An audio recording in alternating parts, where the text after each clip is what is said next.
Some Obama-era friends, some old names you haven't heard in a little while are coming back up, and they're coming back up to start what they are calling, an intelligence group? Yeah, it's the Homeland Intelligence Experts Group, which doesn't sound nefarious at all. No, and of course, this is going to be led by some of our old friends. The former National Intelligence Director, James Clapper, and former CIA Director, John Brennan.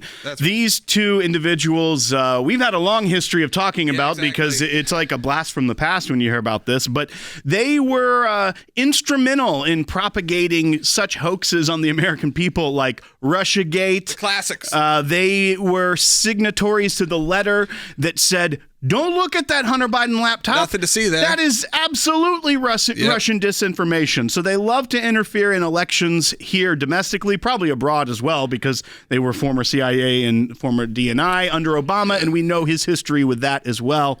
But all of a sudden, in 2023, as the primary season is in full swing, as we look just a few months away from the first primaries and caucuses, they're deciding now's the time to have this Homeland Intelligence Experts Group. We should never excuse the fact that they and 49 others, 51 total intelligence officials, 3 weeks before the 2020 election, tried to dupe the American people by saying, don't look at this. Don't look at this laptop because it's not true. Don't consider it for your vote. The Bidens are not in cahoots in any way. All of this information on the laptop is Russian disinformation.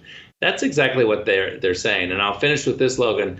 When they said that lie, when they used their position of intelligence gatherers, of we know more than you and we've looked behind the curtain, so you should trust us. This is a fake laptop. This is classic Russian disinformation. When they said that, the one country that did applaud was China, because that's exactly the Beijing line.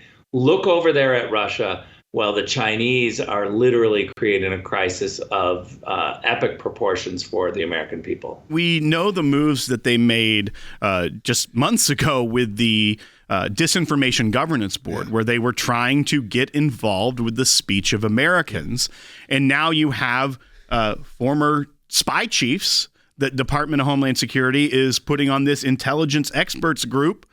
It begs the question, do you think this will be used as an excuse to further spy on Americans? Yeah, it's totally cover for them. And they're using the reputation of former spy officials, former intelligence officials.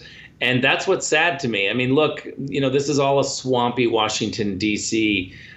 strategy. Mayorkas, this is a statement he made. He said, the security of the American people depends on our capacity to collect, generate, and disseminate actionable intelligence to our federal, state, local, territorial, tribal, campus, and private sector partners. We kind of go back to that campus word.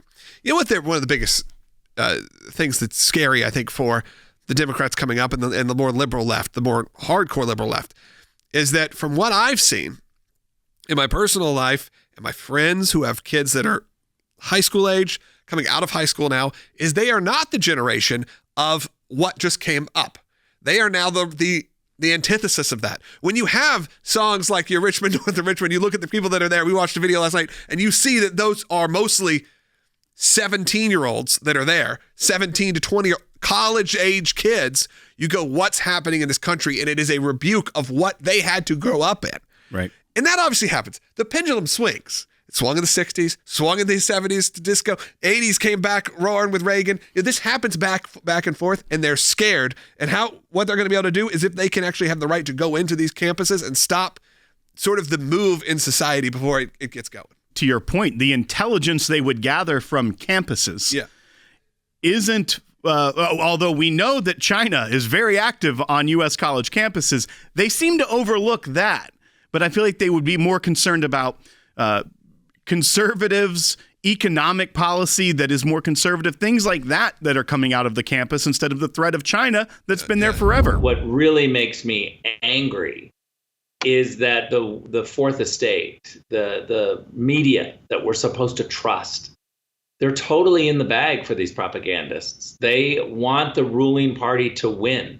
And so the media are not going to push back. And what that means is that other cabinet officials, other Democrats are going to up the ante. Next time they're in trouble, they're going to do the same thing. It's going to get worse because there's no pushback from the media.